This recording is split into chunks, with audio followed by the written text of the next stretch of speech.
Graça e paz, pessoal, em nome de Jesus, que o poderoso, maravilhoso, perfeito, sublime, grande Deus abençoe a vida de cada um de vocês.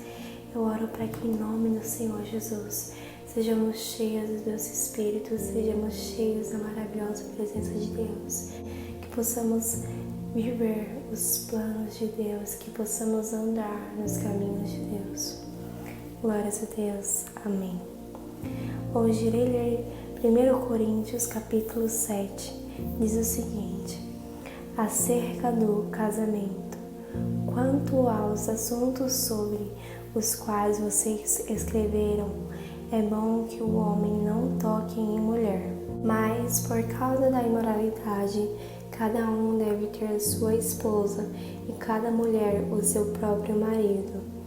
O marido deve cumprir os seus deveres conjugais para com a sua mulher, e da mesma forma a mulher para com o seu marido.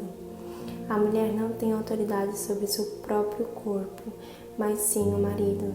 Da mesma forma, o marido não tem autoridade sobre o seu próprio corpo, mas sim a mulher. Não se recusem um ao outro, exceto por mútuo consentimento e durante certo tempo, para se dedicarem à oração. Depois unam-se de novo, para que Satanás não os tente por não terem domínio próprio. Digo isso como concessão e não como mandamento. Gostaria que todos os homens fossem como eu, mas cada um tem o seu próprio dom da parte de Deus, um de um modo, outro de outro.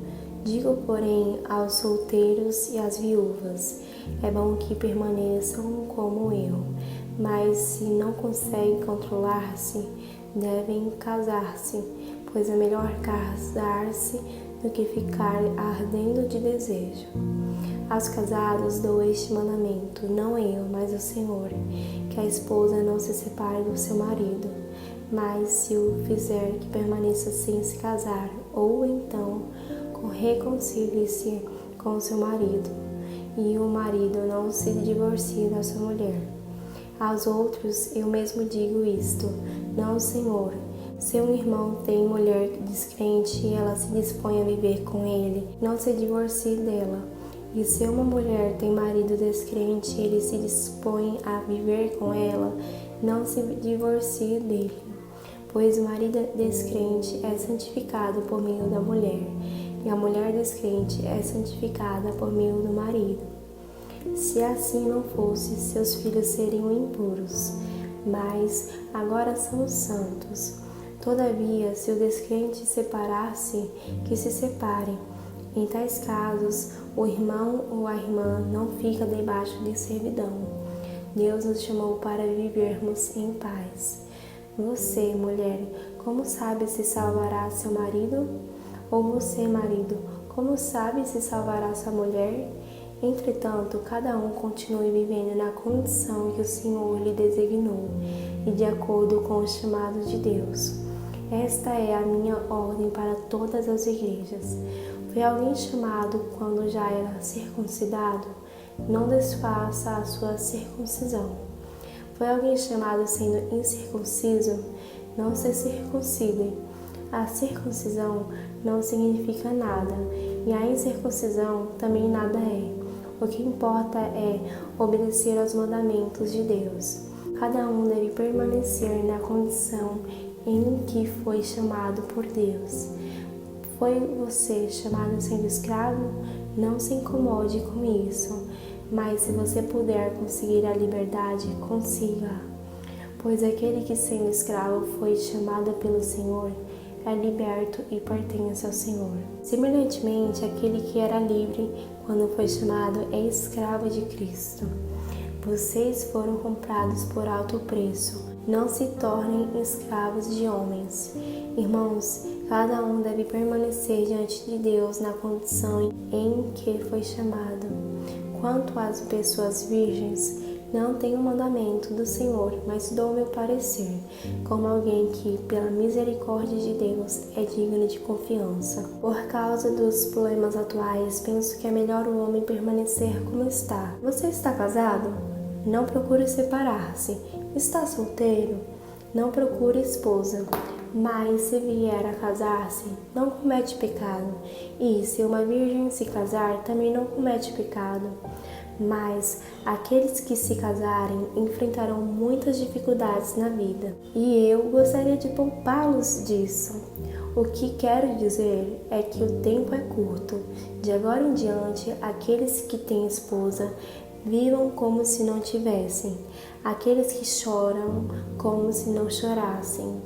Os que estão felizes como se não estivessem. Os que compram algo como se nada possuíssem. Os que usam as coisas do mundo como se não as usassem.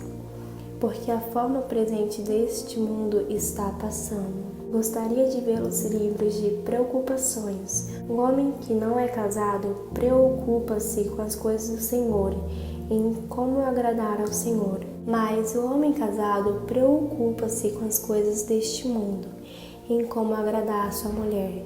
E está dividido. Tanto a mulher não casada como a virgem preocupam-se com as coisas do Senhor, para serem santas no corpo e no espírito. Mas a casada preocupa-se com as coisas deste mundo, em como agradar seu marido. Estou dizendo isso para o próprio bem de vocês, não para lhes impor restrições, mas para que possam viver de maneira correta, em plena consagração ao Senhor. Se alguém acha que está agindo de forma indevida diante da Virgem, de quem está noivo, que ela está passando da idade, achando que deve se casar, faça como achar melhor. Com isso, não peca. Casem-se. Contudo, o homem que decidiu firmemente em seu coração que não se sente obrigado, mas tem controle sobre sua própria vontade e decidiu não se casar com a Virgem, este também faz bem. Assim, aquele que se casa com a Virgem faz bem, mas aquele que não se casa faz melhor. A mulher está ligada a seu marido enquanto ele viver, mas se o seu marido morrer, ela estará livre para se casar com quem quiser, contanto que ele pertença ao Senhor. Em meu parecer, ela será mais feliz se permanecer como está, e penso que também tenho o Espírito de Deus. Glórias a Deus. Amém.